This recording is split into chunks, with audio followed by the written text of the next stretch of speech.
Tuesday, May 6th, I walk into this room in New York City.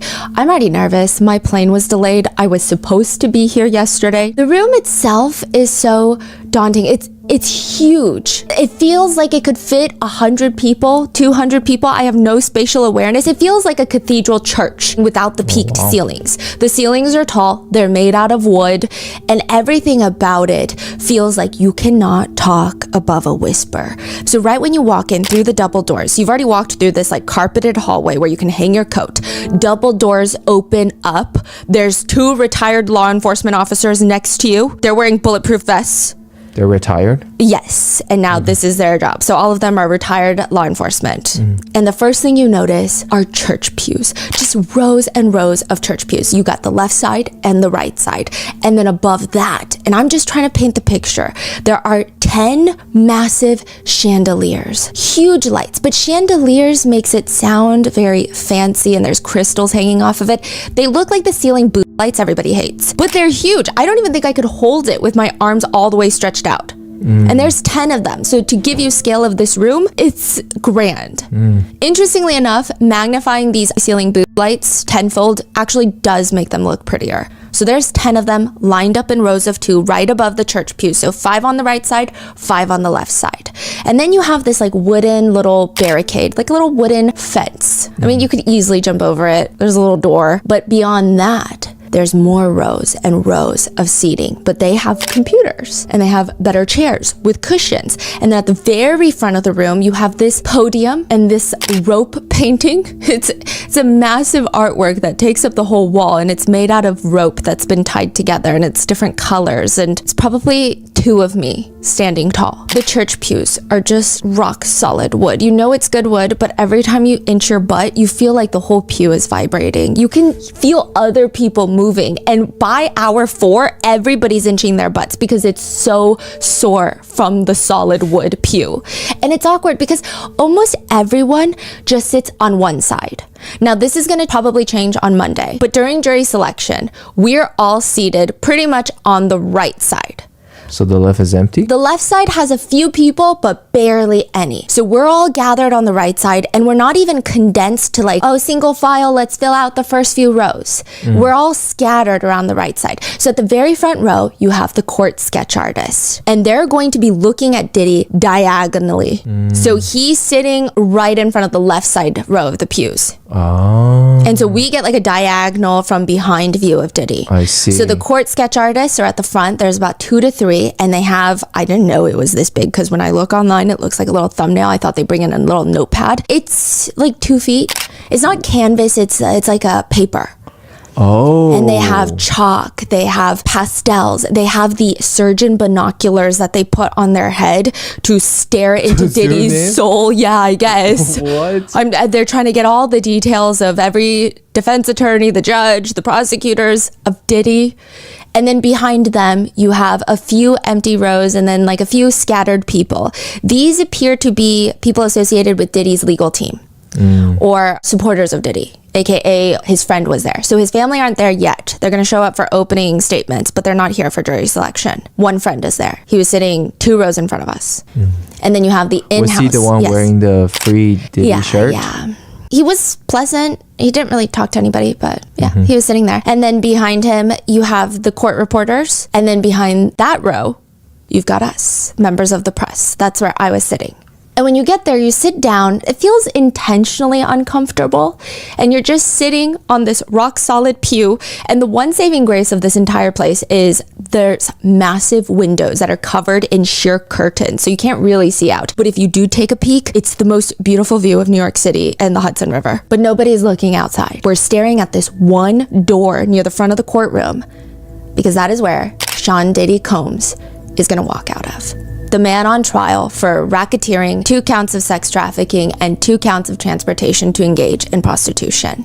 It's interesting because when he walks in, his presence is kind of like a shrug. My researchers and I were staying up all night. We're trying to find analogies because there's no cameras allowed. And I want you guys to get not even just like the visual, because clearly you guys know what Diddy looks like, but the feeling that I personally got, it's like a shrug. When someone walks into a party, there's a few ways that people react. I feel like the first way is, oh my God, who is that? Who is that person? And people start asking and you're like, oh, that's that person. And then you have times where people walk in, you look at your friends and you just shrug. Like, I don't know who that person is. Do you know who that person is?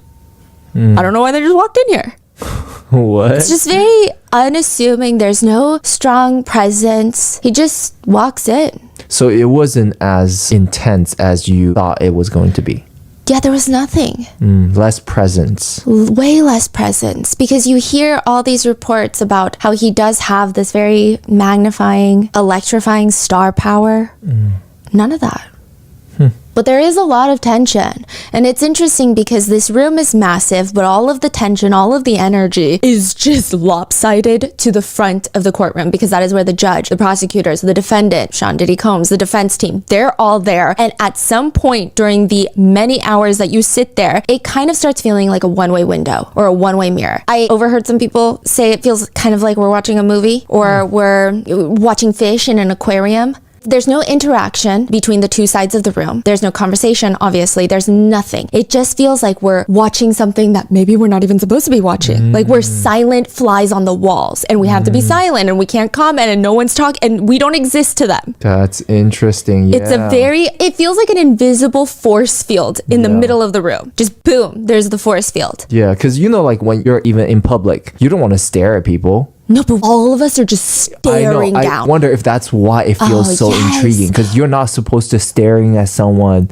Yeah. Like analyzing everything they're doing in person. And you know what's crazy? I did catch myself staring so intently because I'm jotting down notes and I'm watching because I want to make sure that I get all my notes accurately, right? So I'm staring up like this. And then I made eye contact with someone who works at the court. And it is very weird. I did feel like I'm breaking social norms. Yeah. And it feels very uncomfortable. It feels like a force field. And then all of a sudden, it breaks. Because Diddy will turn around or tilt his head and he will stare back.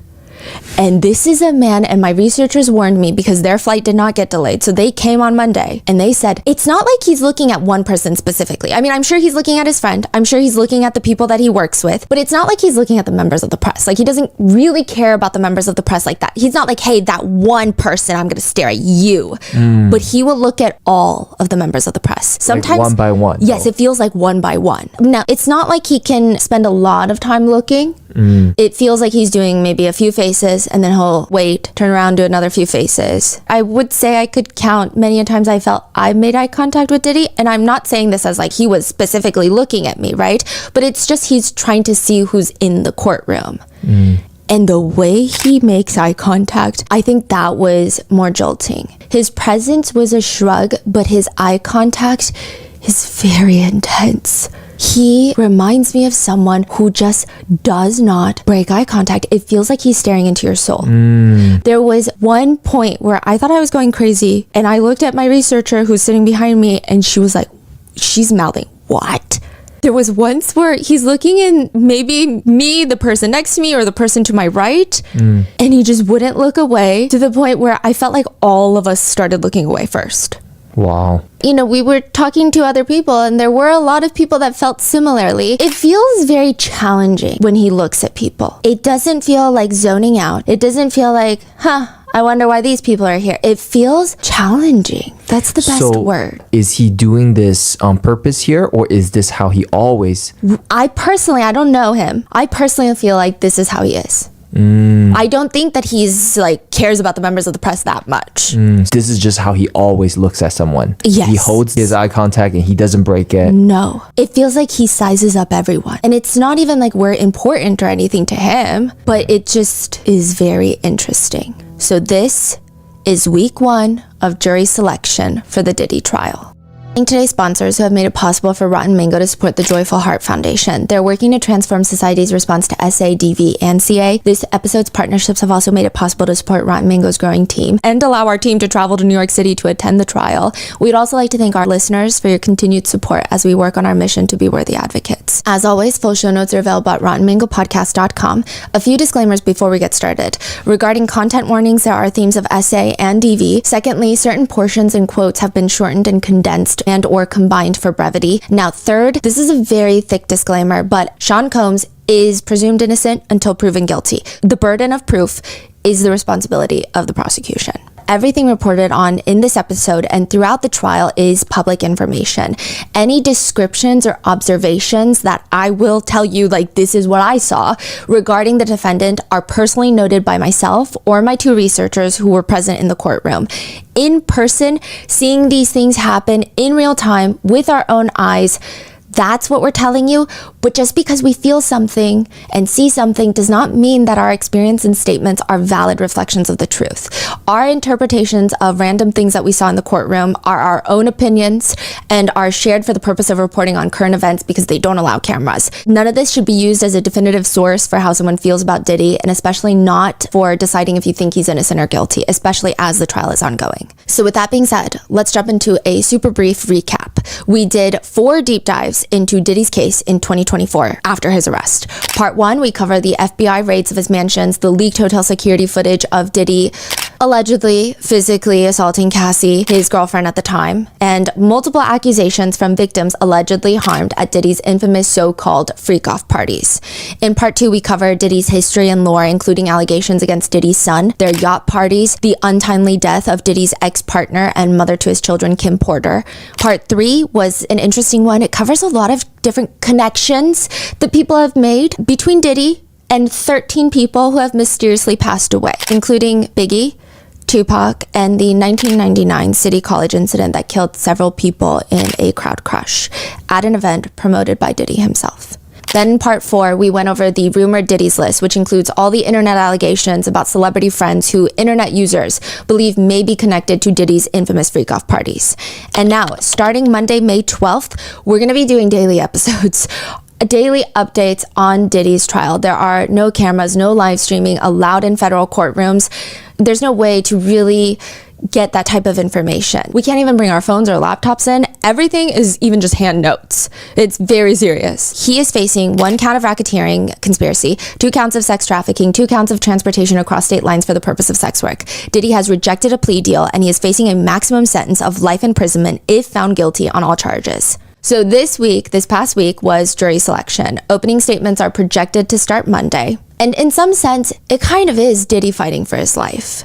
There will be multiple in-person witness testimonies, including Cassie, Diddy's ex-girlfriend from the hotel video. And we will be giving you guys daily updates on all of that as well. So with that being said, let's get started.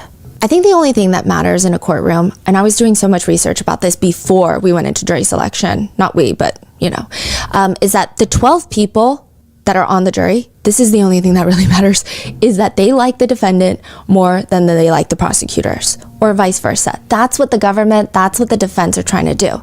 Does this person like us maybe a little bit more than they like the other person? Obviously, that's very simplified, but is it? Some jury experts believe trials can be won or lost in jury selection, the first week, the first few days. I was watching a ton of videos, reading articles written by attorneys, and I find it fascinating that most of them say jury selection is not about selecting a juror. It's about deselecting jurors. One jury expert puts it a little more blunt. You're trying to get rid of the jurors who are going to ruin your case and will not be receptive to your arguments. Don't focus on jurors you want. Focus on jurors you don't want. But in that same regard, you have to ask yourself, if I try to get this person out of the jury, am I going to have a less desirable potential juror replace them?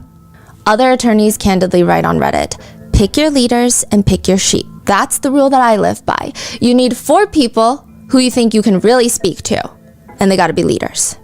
And they're going to listen to you, and then later when they deliberate, they're going to lead the followers to the answer that you want. Wasn't one of the latest addition to Diddy's team Yes, a jury consultant. So her whole job is this? Yes. Okay. That's all she's doing. And she does that for many trials. Now, others say, pick your leaders. Yeah, that's true. But also pick them wisely. You want strong thinkers, strong leaders that are great at advocating and leading conversations that also like you. But you don't want strong-willed jurors. According to one attorney, strong-willed, domineering jurors are the most dangerous because they try to drag the others with them. Letting one of these into your jury can ruin the entire jury. Pay attention to the degree of certainty and confidence in which they respond to questions. If an any way, it's not even about the question being asked, because a lot of the questions being asked during jury selection are very repetitive. Are you going to be able to not be biased? Yes, you saw the hotel video, but are you going to be able to put that aside and not be biased? The questions themselves don't say a lot, but attorneys say it's the way the jurors answer the questions. If in any way they exhibit a tendency to challenge the question, strike them, get them out. One jury consultant says, trials aren't completely won and lost in jury selection, but all lawyers acknowledge it's a big part of winning. Pick the perfect jury and your job gets so much easier. Make some mistakes in jury selection and you're essentially down 10 points with a minute to go, because how jurors' brains work matter more than how you present the case. I believe that is the most important phase of the trial. To which one famous jury consultant says, jurors are not empty cups. They're not little empty cups where lawyers get to pour their information in from both sides and see which one they like. Jurors serve as filters. The way they process the information distorts some of the evidence before arriving to their decision. Basically saying, it doesn't really matter how good your case is if someone has such a strong fundamental bias against your case that you did not catch during jury selection, you might as well quit and move to Florida and change your government name, because you're not going to be able to convince them. That's how these attorneys describe it. Surveys done on jurors, a lot of them, they actually start forming opinions on everyone in that courtroom. I mean, obviously not people in the pews, everyone in the courtroom before the trial even starts. They're typically looking at, a lot of the times, the prosecutors and the defense attorneys, and obviously the defendant. They're typically looking for competent, energetic, organized attorneys who seem appreciative, patient, sympathetic, good listeners. They're looking for a pleasant presence, not the shrug presence that Diddy brought, but I don't think they care for that for him. Progressively, as the days go on, Diddy does seem to get a lot more confident. The first day that he walks in, he's wearing a white collared shirt, dark navy sweater on top. It's your very typical court defendant outfit. His hair is grayish white. And the way that my researcher describes it the very first day, because his demeanor does change a little bit the second day, she says, this is not Puff Daddy. This is a man named Sean Combs. This is a 55-year-old man with probably a bad left knee, which I would say is very accurate. There were multiple times throughout the first week of trial where either Diddy starts slapping his left knee under the table, like just really slapping it. It's not loud, but you can see like he's slapping it or chopping it. Or where there's brief moments where everybody stands up and stretches to use the restroom, he will start stretching that specific left knee. He'll like lift it up in a 90-degree angle and kind of move it in circles and then back down. I digress. Now, since cameras are not allowed in the courtroom, I think the courtroom sketches, they're incredible. I think there's some debate about them online. I think they're beyond the scope of my capabilities, so I can't say anything, but sometimes maybe it's my brain rot frontal lobe. I just have a hard time trying to picture him from the courtroom sketches. Like even during his previous court appearances, I just couldn't understand what he looked like. So we have an edited picture for you. This was done using Photoshop. This is not like an AI generated image. It's literally a photo of Diddy, and by we, I mean the RM team members who actually know how to use Adobe, unlike me. He does look pale. He looks like he could use a lot more vitamin D, but it's not like he can put in a request for that. A lot of people say that he's lost weight. I think that he gained quite a bit of weight before getting arrested, and compared to that timeline, he did lose weight, but he doesn't look particularly frail or anything of that sort. He's still quite the sturdy looking guy. I thought it was interesting because visually, he looks a lot older than 55. He looks a lot older than he is. Really? Yes, he looks like jail is doing a number on him. However, this is the weird juxtaposition. I felt when he moves around, minus his bad knee, the visual, he looks a lot older, but he's not slow. He doesn't seem physically unwell. Like, I feel like he could run a mile. Maybe it's the hair and... Maybe. And I do think it's the lack of sun, probably. And when he needs to get up from his chair, I mean, this man is up. For example, when a juror walks in or when a juror walks out of the courtroom during individual questioning, so it's one juror at a time, Diddy and the defense team typically stand up. He's pretty quick with it. He's not gripping the sides of his chair or the table to get up. He's not even slow. He's trying to make a good impression, is the feeling I have. He's up. He's very respectful. On two specific occasions, my researcher and I were scribbling in our notes, and we both looked at each other because Diddy, we felt, in our opinion, shot up out of his chair quicker than he normally does, And we look, and it's a very beautiful female juror with a lot of assets. Yeah. Really? Yeah, and we both wrote it individually in our notes. Like the way he just shoot up. Yes, and the way he just kept lingering and staring. Like all the other attorneys sat down first. And then he sat down. I mean, he could have been zoning out and thinking about lunch or the case. I don't know. So the white hair does kind of throw it off. It seems like he's turning into a full-blown grandfather, but physically he seems fine. Day one, he walks into the courtroom, and my researcher was telling me, and he did this again day two, he does this practically every day in court. He starts coming out into the courtroom, shaking all of his attorneys' hands, hugging them. Then he puts his hand to his chest and mouths thank you to the people who came to support him. So other people, I guess, related to his legal team or his friend, and they're in front of us, and he's like saying thank you. Sometimes he'll look around and put his fist to his chest for his friend. Again, his family will, I believe, be there on Monday, so we'll see what his interactions with them are. Diddy mouths thank you, and you can't really hear it. And with that, day one starts. It's a pretty big day. A whole group of jurors are going to be brought into the courtroom. So this is, again, same thing, but they're going to sit in the church pews directly behind Diddy. So they all get brought in behind Diddy using the massive 2 doors that I came through. And I sit right. They come and they sit in the pews right behind Diddy. How many came in at the time? Like 40. Oh, wow. And they just single file come in and they just line around the pews. Okay, so they take up like 5-6 pews and they're going to be sworn in. But while they're coming in a single file line, Diddy and the defense are staring at them. Which makes sense because a lot of these attorneys, they write online and they write articles. You want to know their age, race, gender, probably even the way they're dressed to get a grasp of, do they have any certain hobbies, socioeconomic status? What does their attire say about them? What does their posture say about them? Do they look annoyed to be here? Do they look too enthusiastic to be here? The jurors get sworn in and then they get brought back out of the courtroom. And then they go wait in another courtroom. So then they're each called in one by one for a individual questioning. They are very serious because some of these people is going to determine Diddy's fate. Yes. And they only have that window of time to decide, yes. Right? I will say so Diddy and his attorneys take 2 rows of the desks and chairs. Linda Moreno, which is his jury consultant, was, to me, closer to the judge. So she's behind Diddy. I couldn't get a good look at her, but from the 4 attorneys that sat on Diddy's row, Diddy and Brian Steele, Young Thug's former attorney, they looked the most intense when they stared at the jurors. Whereas the other attorneys, they were looking, but it didn't feel so intense. Diddy and Brian Steele, I'm like, whoa, just staring at their faces is very, they're locked in. I'm sure everybody is, but they look extra locked in. They walk in one by one, and this happens multiple times, but it almost seems like every time the jurors come in, Diddy kind of nods. It's like he's doing a head count, but I don't think he's doing a head count. It's just a thing he does. He has moments where he just nods, it feels, to me personally. And it's not a big nod. It's like an ever so slight. Like you're thinking to yourself. You're nodding to yourself. You're not like confirming like, oh yeah, let's do that nod. It's like to myself. Does it happen to everyone or most of them? Or when all of them come in that single file line, he's kind of nodding the whole time. Day one, both of my researchers were freaking out and telling me, I'm like, in the car on the way to meet with them.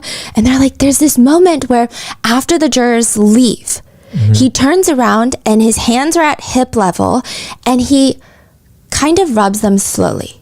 It's not sinister. It's not like creepy. Like, it just felt like, okay, let's do this. It didn't feel like, yeah, I'm going to take them. It just was like, all right, let's go.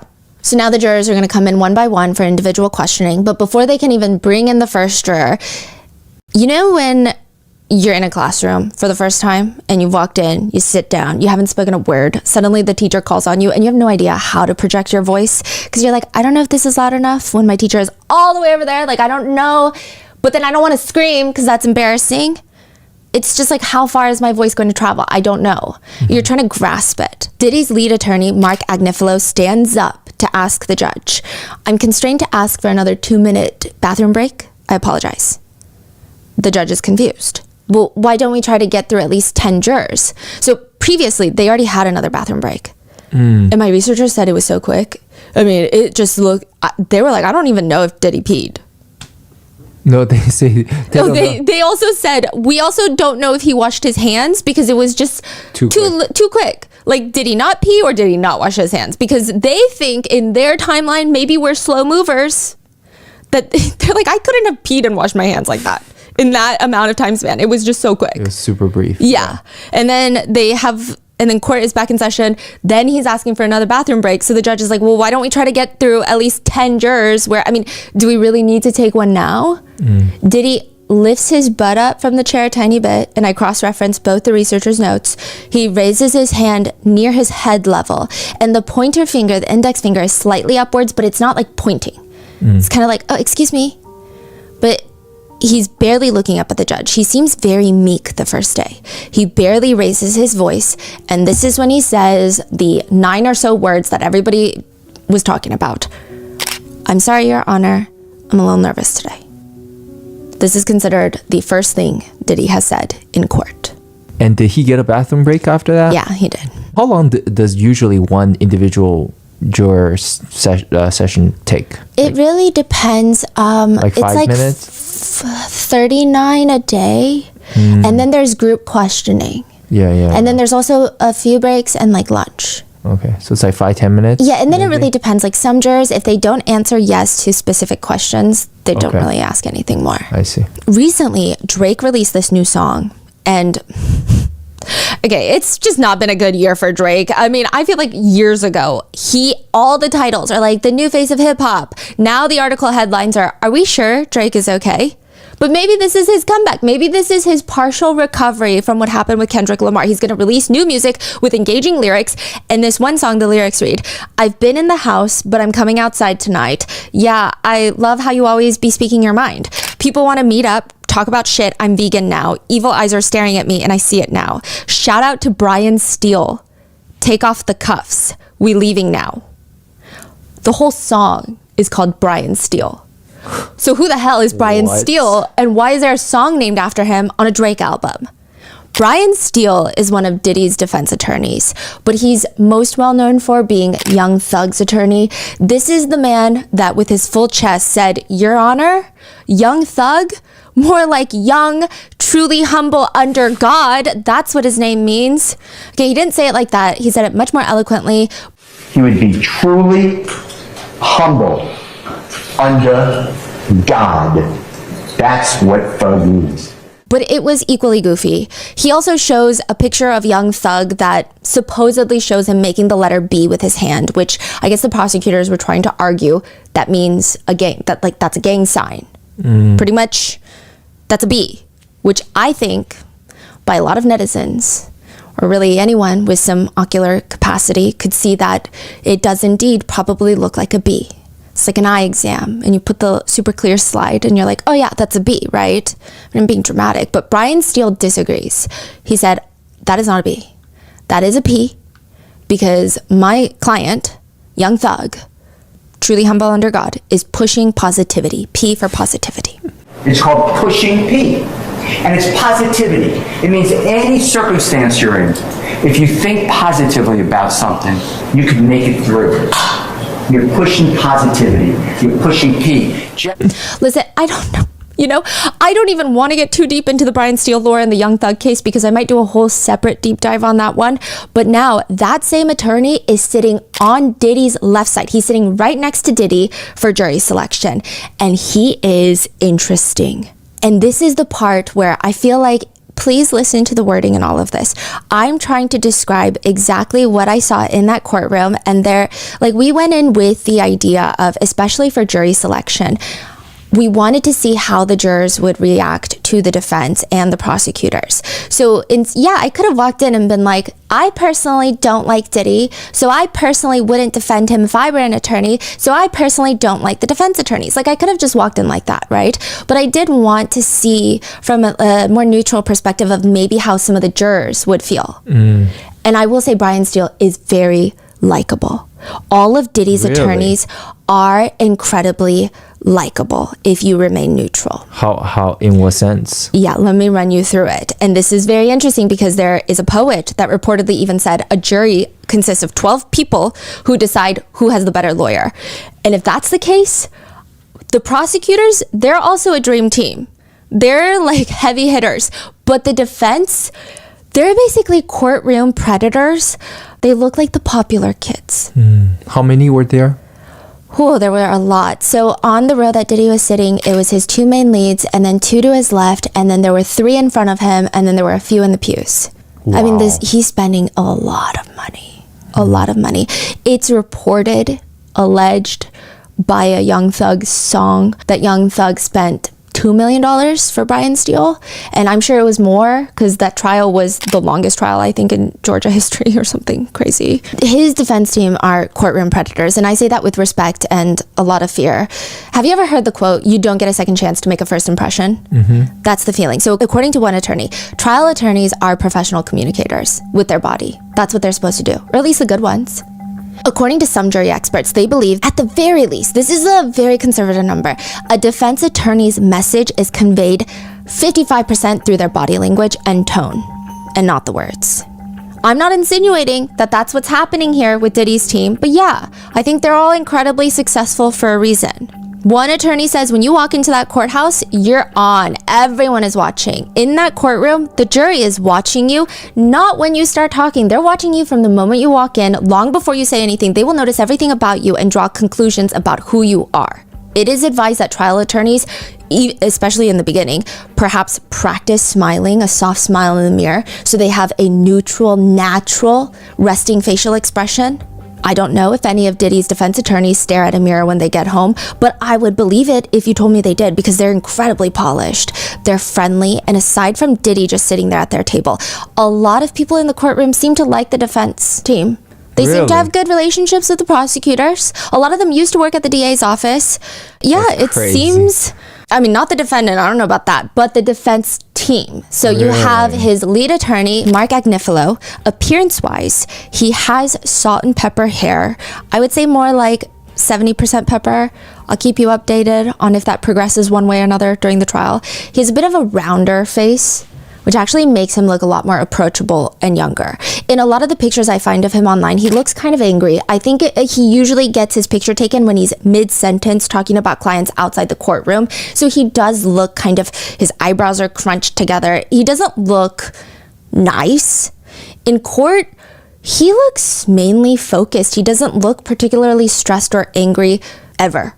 And I'm sure that's something that all the defense attorneys are trying to show in their demeanor. He's got more of a geeky energy to him. He walks in with one of those backpacks that are like double the size of his back. It's like the backpacks that the smart kids have in school, the one with 10,000 different zippers, which I feel like is less utilitarian and more like bragging about one's finger dexterity, but he has one of those backpacks. His energy overall is the dad that you ask to take a picture of you on the iPad, and then he'll take a picture of himself and hee ha ha to himself. That's the energy. I'm not saying this is who he is. I'm not saying he's a great person.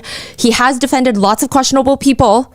I'm just saying that's his energy. If I know nothing about him and I walk in as a potential juror, like that's the energy I would get personally. Mark Agnifilo is known for representing Keith Raniere, NXIVM cult leader who was sentenced to 120 years in federal prison for similar charges of racketeering and sex trafficking. Keith Raniere also, he liked to wear the defendant starter pack, white collared shirt, blue sweater, and the way that Mark represented Keith could tell us maybe about how he's going to talk about his new client Diddy. He does the very typical, you might not like Keith Raniere, you might not like what he did, it's disgusting, it's offensive, it's gross, ooh, all that sexual stuff, but you can't convict him because everyone was a willing participant. You can't convict someone for being disgusting and repulsive and offensive. It's not against the law. AKA, a lot of people think that the defense is going to try and say that there's no sex trafficking in Diddy's case, that it's just Diddy being a swinger. AKA, jurors, you might not agree with the lifestyle, but that doesn't make it a crime. Now, despite Mark's slightly approachable, unassuming look, he clearly is a very intense man. One person describes him as a boxer moving through the courtroom, controlled, watchful, every word is a jab, every cross-examination is a calculated strike. He has an unimaginable ability to navigate high-pressure cases. One person says he's built a reputation off of taking cases to trial rather than settling. He prefers to challenge government allegations head-on. To put it simply, this man is probably a tank in the courtroom. But this is still probably one of his most challenging cases yet. Now, side note, he has now joined his wife Karen Agnifilo in defending Luigi Mangione, so he is officially on that legal team. Really? Yes, and Luigi Mangione and Diddy are in the same prison, or jail. One netizen comments, people have mixed feelings about all this. You know, fact, people in America are constitutionally allowed to have representation, so you guys need to stop being mad as defense attorneys. Another comments, people trash attorneys until they need one, then they'll find out the true value. But another netizen argues, just because someone has a right to an attorney does not obligate any particular attorney to represent them. Agnifilo represents wealthy criminals because it's a good payday. But another netizen has the opposite sentiment. Lawyers are going to lawyer. Believe it or not, defending criminals is not a crime. You seem to be arguing in bad faith from a position of ignorance. They argue back. I also believe everyone deserves a defense attorney, but I also believe defense attorneys that defend obvious monsters like P. Diddy will gain some bad monster baggage. If he really believes Diddy's innocent, maybe he should defend him for free. Others just say, seems like the Agnifilos are going to have a very prosperous year, financially. Another netizen comments, I'm not shocked by this in the slightest. He defends the worst of the worst. Along with Mark Agnifilo, you have Tenny Garagos. Tenny she's so put together. She walks in 4-inch heels. She's ready for the day. She's probably most well known for posting a few TikToks last year, more or less defending Diddy on social media, which you can imagine social media and TikTok did not like. All right, here we go again. Diddy sued by a former bandmate. I'm his lawyer, and here's why you should care. Last night, Don. Some accuse her of being a sellout. Others point out that in one particular interview, it appears that she's wearing white nail polish. I will say it looks a little more baby pink. And some just comment, you know what? No shame in her game. A lot of people, regardless of her own success thus far, though, she's kind of known to be a Nepo baby. But other people say, well, yeah, she's a Nepo baby, but she still is pretty accomplished in her own right. Others comment, I love that she's following in the footsteps of representing the scum of the earth just like her father did. I mean, somebody's got to do it. I do think that watching her in the courtroom, she might be a Nepo baby, and maybe you can tell by some of her outfit choices or her bag choices. She looks really rich. And we might all have our opinions on people who defend Diddy, yes. But the way she works, I think objectively, she's very good at what she does. But what do I know? She seems very in control. She's poised. She's sharp. Her father is famous attorney Mark Garagos. He's known for a lot of cases. He represented Hunter Biden, Chris Brown, Michael Jackson, the Menendez brothers. He actually just took them on in 2023. So I don't believe he was part of the original trial. So he is advocating for a new trial. Then he represented Scott Peterson, who is actively seeking to overturn his murder conviction, by the way. And we might do another deep dive on that. But Mark Garagos has a whole podcast. So he's not officially on Diddy's legal team. His daughter is. Yes, and he's a long-term legal consultant for Diddy. He has a podcast with TMZ called Two Angry Men, which got him into a lot of trouble recently. He goes on there and he calls the prosecution team a, quote, six-pack of white women.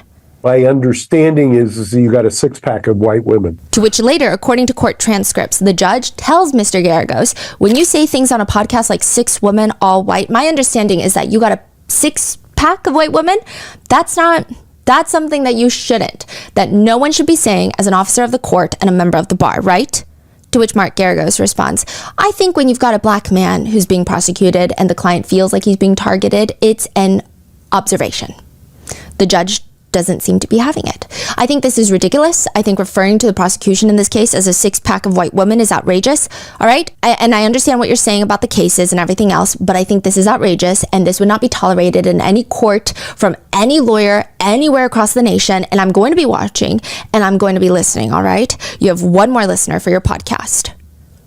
To which Mark Garagos responds, as long as you subscribe, I'm all for it. The judge hits back, you heard me, and you've heard what I've said, you know I'll be watching. This judge is very intense. This is the same honorable sir that just looked like he biked to work. This judge is very multifaceted. There's a clip of him walking into the courthouse, and he's wearing athletic wear. He has got his big headphones on, and it's very different from when he's in the courtroom. He, so far, is a very compassionate, fair, firm, incredibly sharp judge. He's so sharp. His brain, it runs on 5 times speed. Really? And he's like a tank. He's like, you guys have to tell me about lunch because I'm just going to keep going. Yeah. He's a Judge Subramaniam. He is a former clerk for Justice RBG, Ruth Bader Ginsburg. He's the first Indian American to be the New York District Court judge. He was nominated to SDNY in 2022 by former President Biden. And now the clip of him walking into the courthouse for work, it starts going semi-viral. He looks so young. He looks like an intern. And I say that in the coolest, most respectful way. He's so multifaceted, Your Honor. The comments to him, however, are unhinged. They read, he's bumping to Cassie's songs. He's listening to Diddy's No Way Out. Some comment, I don't know why, but this makes me trust him more. Others say, I feel like the judges who take on serious cases like this should be provided security.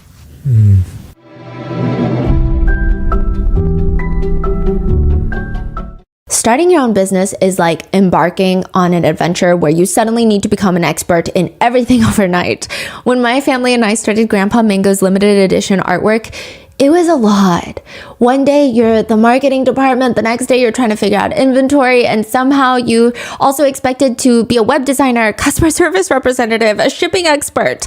Finding the right tool was the cornerstone for Grandpa Mango Studio. It's truly the difference between drowning in tasks and thriving in your business. For millions of entrepreneurs just like me and you, that essential tool is Shopify. With world-class expertise built into every corner of the platform, Shopify handles everything that would otherwise keep you up at night. With hundreds of ready-to-use templates and intuitive AI tools, you can build beautiful online presence that perfectly captures your brand's personality and style. No coding or design degree required. Sign up for your $1 per month trial and start selling today at shopify.com/rotten. Go to shopify.com/rotten. Shopify.com/rotten.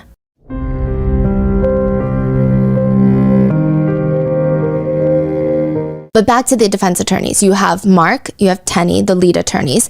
Then you have Diddy. So this is the seating order. It's like, and I'm sure this is going to change depending on what they're talking about. But Mark, Tenny, Diddy, and then Brian Steele sits on the left of Diddy for jury selection week. And according to the New Yorker and a defense attorney from Atlanta, Brian Steele's from Atlanta. According to a defense attorney that worked with Brian Steele for 30 years, he says, Brian doesn't drink. He doesn't smoke.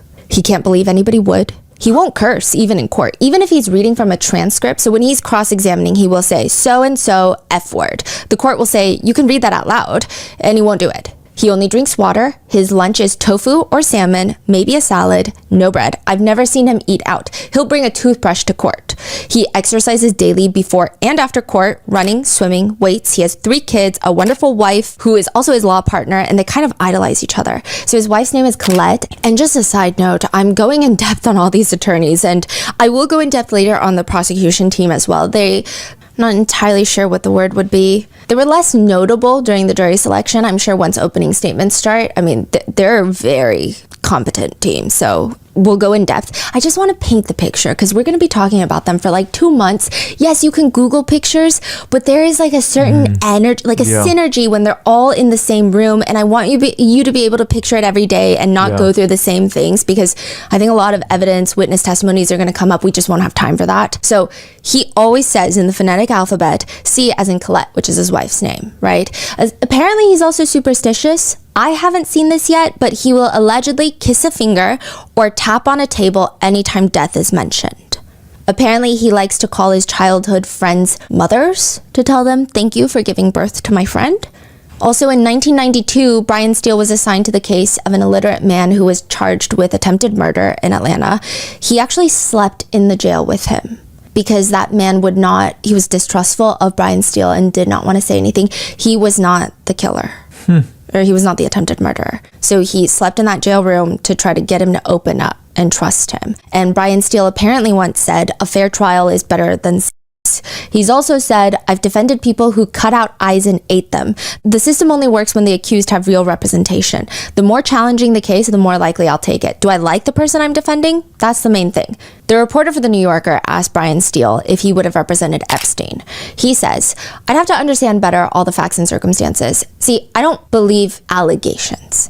I go into believing the person is innocent. So he's saying it's not that he doesn't believe the allegations against Jeffrey Epstein. but he doesn't believe in allegations, I guess, until they're confirmed by the court of law. I don't know. Netizens seem to have more positive sentiments about Brian Steele than many of the other attorneys. More people are defending his choice of defending Diddy. Others are commenting, ugh, or a depletion. Others feel genuinely offended because I think they were emotionally invested into Brian Steele after the Young Thug trial. Some people comment, I mean, he's a defense attorney defending the accused, even bad people, and making sure that the state proves their case is his job, I guess. To which someone comments, I don't think anybody's going to hold it against him for not getting Diddy out, right? Except maybe Diddy. Others say, dude's gonna make so much money. He's gonna do pro bono work at the local courthouse after this. Other people say, I mean, on an emotional level, I'm disgusted that anyone would sign up to defend Diddy, but outside my emotions, this is necessary. State has to prove their case, and defense attorneys don't always defend likable people. His work is necessary, even if I want Diddy locked up. The New Yorker describes him of having a Boy Scoutish manner. And I could see that. He seems really interested in everything happening in court. All the attorneys are. No one looks like they're zoning out. But he's sitting left of Diddy, and maybe this is a natural thing. Maybe he's got a better right hip and he likes to lean to the right? But being an attorney for a case like this, it could be argued that maybe it's all intentional.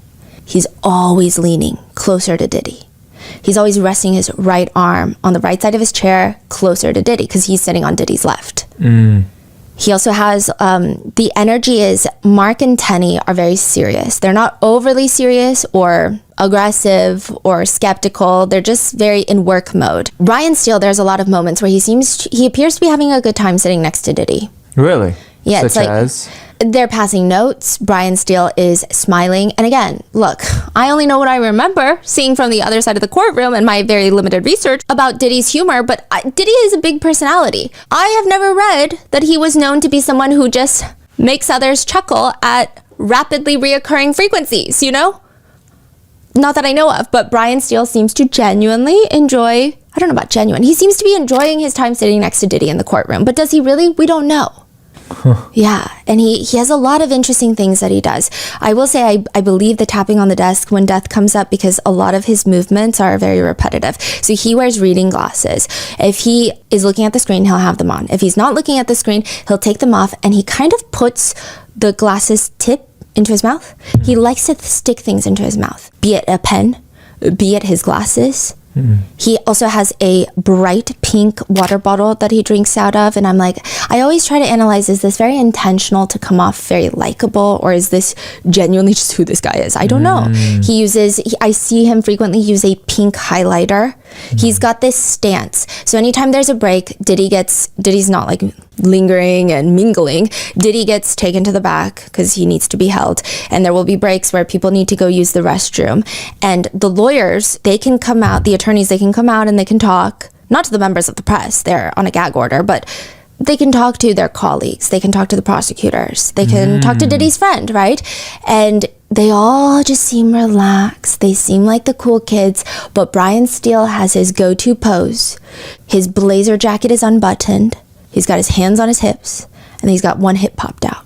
It's like a very fun dad vibe. Yeah. I don't know how much of it is so genuine. I did read in a separate article that one judge said if Brian Steele cries in court, like he would believe it. He's very genuine, is the feeling. But I don't know. I think he's a fascinating addition to the defense team. And I'm not saying this like, oh, Brian Steele is a good man. I don't know the man. He's a good man and he's defending Diddy, so that must mean something. That's not what I'm saying. I think it's very smart that he hired Brian Steele. Clearly, Brian Steele has extensive history with defending against RICO charges, racketeering charges, which Diddy is accused of. But I do feel like to some degree, was he brought on for positive press, positive associations? Because he was a huge meme during Young Thug. Along with Brian Steele, we have Nicole Westmoreland, who also represented Young Thug. Notably, she is a survivor of SA. She is the only Black woman on his defense team so far. And I would say if netizens like Brian Steele, less people know of Nicole Westmoreland, but more people like her. A lot of people are really amazed at how she overcame trauma. She was essayed in the past and she became this successful attorney. A few netizens are concerned about the conversation around her being an essay victim and her joining Diddy's defense. Some feel betrayed, writing, she should be ashamed of herself for defending him then. Or another one that reads, if she thinks mentioning her essay will be a strategy to help him, she's wrong.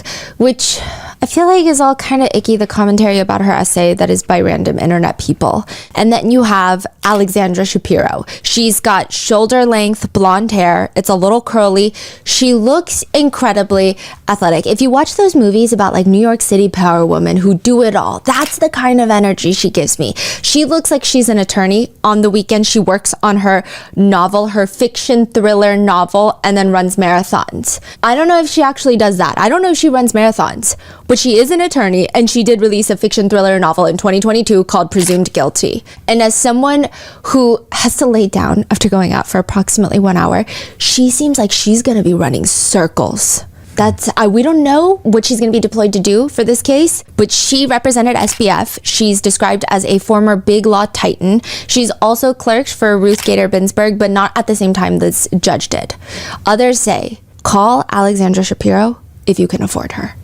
Additionally, on the team, there's Xavier Donaldson, Anna Estavo, Jason Driscoll. They're all super successful attorneys, but they're less talked about. So there's not many things that we can go off of, at least not on the internet. So I guess it'll be interesting to see what they do during the trial. But all of them do have a presence about them. They know what they're doing.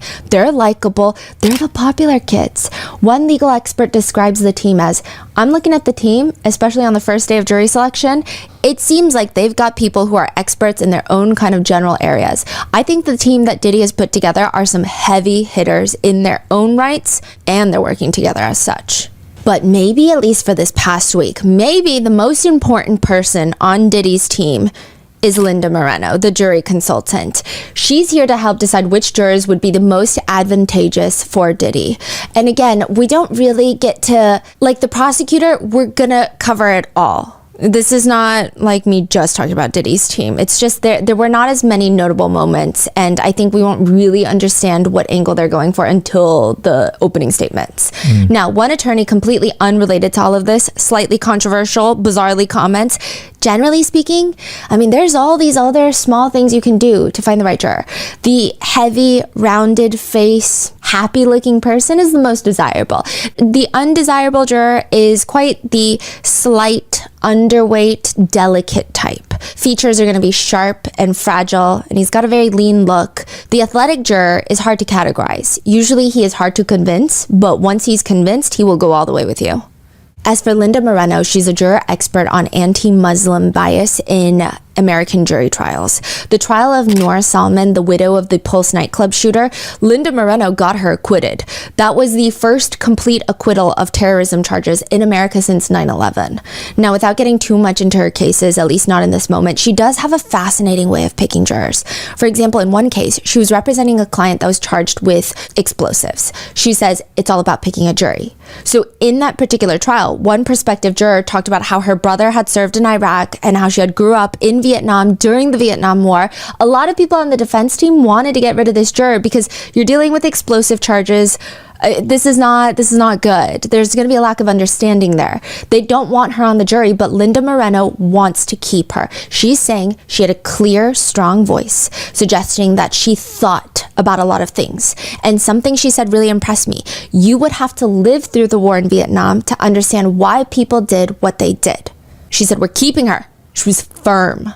She said, if selected, she's going to have the sensitivity to put herself in other people's shoes. That juror was one of the 5 leading the jury to an acquittal. That is so fascinating. I feel like nobody talks about like the deeper level of what these people will determine. Oh, we're going to get into different, they have different methods. What do you mean? Oh, yeah, just you wait. So one person describes Linda as having a very gentle persistence that makes a huge difference. She does seem gentle. She's an older woman now. She seems very slender. She had on giant pearls, a pearl necklace. I mean, I think she must have been very successful in her career because those pearls were crazy. Yeah, they looked beautiful. Definitely not as strong as a presence, but maybe that's intentional. Maybe she wants to fly under the radar so she can analyze jurors without them feeling like she's analyzing them. And they're focused on the other attorney so she can just watch. I don't know. They say that she has a very laid-back politeness about her, to which Linda Moreno once said, "I had to be polite but not shy to get things done. I also had to pay close attention to what people said." Another person says her instincts, her ability to read people, I mean, it has a lot to do with a lot of the great outcomes that attorneys will have if she's on their team. She was born a lawyer. No, I'm serious. So for her 12th birthday, Linda Moreno said that she received her favorite movie, which was 12 Angry Men, which is about jury deliberations in a murder case. Another colleague says, if anyone can figure out the jury, it's going to be Linda. It is also believed that she never has more than one client at a time. A lot of attorneys will have multiple clients at a time. She says that she likes to solely focus on just one case, and that's it. It is believed, this is not public information, so we don't know, it's believed that someone like Linda Moreno would charge Diddy around $1 million for her services to be a jury consultant. Others argue it's probably going to be a lot more than that. One person who worked with Linda says, "What strikes me about her is her complete dedication to her clients, which continues to this day." Now, this is not something that Linda Moreno has said, but from our research, because I was so intrigued about like the different models, some attorneys will use their own model. It seems like most attorneys, at least from what I can gather on like subreddits where attorneys are talking about jury selection, they have their own unique model that they tweak depending on the charges of the case and depending on that specific defendant. But they all have some sort of tailored to them model that they like to categorize potential jurors. So these are very basic, probably dumb models, but I thought it was intriguing. So one model is the 3 categories of good juror, poison juror, and go with the flower juror. One attorney says, typically it's fairly simple to spot good jurors. You just say a joke and they'll laugh or they'll give you eye contact, they'll nod, they'll do the smile. They're eagerly, not too eager, but just very happy to fulfill their civic duty. They're doing their best. Those are the good jurors. Then you have the poison jurors. These are typically cynical, they get agitated easily, and they like to be silent most of the time. That's what's dangerous because they fly under the radar. Then you have go with the flowers. Quiet. Initially, they have indifferent opinions and are open to listening to the evidence. So clearly in this model, you want to identify and remove the jurors that are poison. Another model some attorneys say they like to use is the leadership authority model, classifying and dividing jurors based on their influence and decision-making approach. So there's 3 categorizations, or at least this model does. Leaders, so jurors who influence others during deliberations, they're going to be in the back rooms like, no, guys, look at this. They have strong personalities. They can sway the opinions of other jurors. And then you have authoritarians. In criminal trials, authoritarians typically favor the prosecutors. It's not a bad thing. It's just who they are. So the defense are going to want them out of the jury. Typically, they prefer police. They like authority figures. They have high respect for authority figures. They're not sitting there like, oh yeah, I love the police, but it's just in them. It's like an innate bias. Some people just respond better to authority figures than others. They often hold more conservative views on crime and punishment as well. Then you've got the followers, jurors who tend to be influenced by the stronger personalities and opinions in the jury room. They rarely take strong positions independently. Some attorneys will even further categorize and say, you need a 4th category in there. You need negotiators. They are so important. These people, they're not really the leaders, which are like, no, I think this. And then people are arguing. They're the peacekeepers. They facilitate negotiations. They keep peace by analyzing and verbalizing the issues. Then there's another model that instead of 3, they've got 4 classifications. You have traditionalist. So these are jurors that they like structure, they like established institutions. They typically naturally seem slightly unknowingly, probably even to themselves, in favor of the prosecutors. Then there's experiencers. They're very practical, they're present focused. They like to evaluate the evidence rather than debate abstract concepts of guilt and remorse and principles and values. Then you have the conceptualizers. They are thinkers who are not naturally empathetic. They seem less swayed by emotional appeals. And then lastly, you've got the idealists. more empathetic, more focused on human impact rather than the evidence. They're way more receptive to considering a defendant's circumstances. Typically, it's said defense attorneys like influential leaders with a skepticism towards authority. They exhibit natural leadership qualities, but they don't like institutional power structures. As for the temperament-based model, defense attorneys say they might prefer idealists. They're empathy-driven, especially if your client has mental health that's going to be coming into it, a mental illness or some sort of dire situation that they're trying to argue is for the case. They're empathy driven. And then people that are super analytical, some defense attorneys like them because the burden of proof is on the government. So these people, they demand logical consistency in the prosecutor's arguments. They have high standard for the prosecutors. They identify flaws in forensic evidence chains, logical gaps in timeline reconstructions, overreach in expert testimony. They're very analytical. So all of this makes sense. But according to some attorneys, the absolute worst type of juror that you can have is a stealth juror. Stealth jurors deliberately conceal bias to infiltrate the jury. Usually you can tell when they have inconsistencies in their answers. Their written questionnaire, their responses versus what they tell the judge during their individual questioning, they don't match. Or sometimes they try to overcompensate and really sell themselves as being impartial. Usually stealth jurors, they have different motivations. Financial gain, media deals, book deals after the trial, ideological, maybe they have a personal vendetta, or just a lot of the times it's thrill-seeking, especially for high-profile cases. To just be like, I was part of that. One attorney states, stealth jurors pose catastrophic risk through undetected bias injection. Their influence persists throughout trial stages, often discovered only through post-verdict interviews. With that being said, I'm clearly not knowledgeable enough to know if any juror was a potential stealth juror, but there were some intriguing moments. Publishing houses have what's called a slush pile. It's like usually the big publishing houses. There's 5 big publishing houses in the US that dominate 80% of the market. They have a slush pile. It's a collection of unsolicited manuscripts sent to them by people seeking to get their wonderful book published. And it's a slush. People will open up a manuscript, read one page. If they don't like it, it goes into the slush pile. It's not getting published. Because in the world of publishing books, it's that cutthroat. A female juror is sitting next to the judge, and she has a high position at the publishing house, Simon & Schuster. She says, we publish lots of books, 2,000 books a year, and one book we are publishing in the fall is by another hip-hop artist. And I know that that book contains some information or some accusations. I haven't read the book. I probably won't be working on the book directly, but my office reviews all the press releases that go out, and I saw the press release after I filled out this questionnaire. So she's asked, like, did you find out anything else about the defendant or the case or anything related after you filled out this questionnaire? And what is the book and what book is that? It's a memoir by another artist whom I don't know. I don't remember the name of the author. I think it's called Do You Believe Me Now or something like that. And it's about his personal history. And I know it contains some accusations. A male artist. Yes. And you don't remember the name? No. She states she doesn't remember the name, just the press release. She explains, I saw the press release because my office, we review all the press releases, our different prints sent out to the media. So that's just one of my roles, is to kind of vet all the press releases. All right, now what did the press release say? Just that it was an announcement that the book is publishing in the fall and sort of different topics it touches on, and this was one of the topics. And what did it say pertaining to this case? If you can remember in your mind, what did it say? I think the point, or what the press release is alluding to, is that this other artist has been accusing the defendant here for a while and hadn't been believed. That is what I took from the press release. Now, do you know anything else about the book? No. The judge asks her, considering she works in a company that's publishing a book written by someone making accusations, would it cloud her view in the case? She says, no. I also would be very unlikely to read the book because I work on the executive team. I don't really get that involved on individual books. But it's tricky because she's salaried, so her bonus is tied to the company performance, the general company performance, which means her bonus is tied to the performance of all the thousands of books they publish, including the book written by I'll Be Sure about Diddy.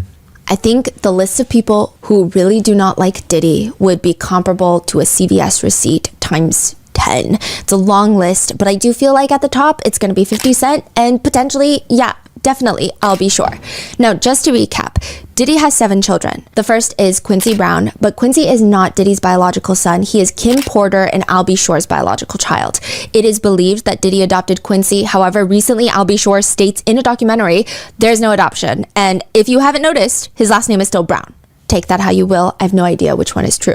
But there's Quincy, the oldest. Then there's Justin Dior Combs. He's Diddy and Misa Hilton's son.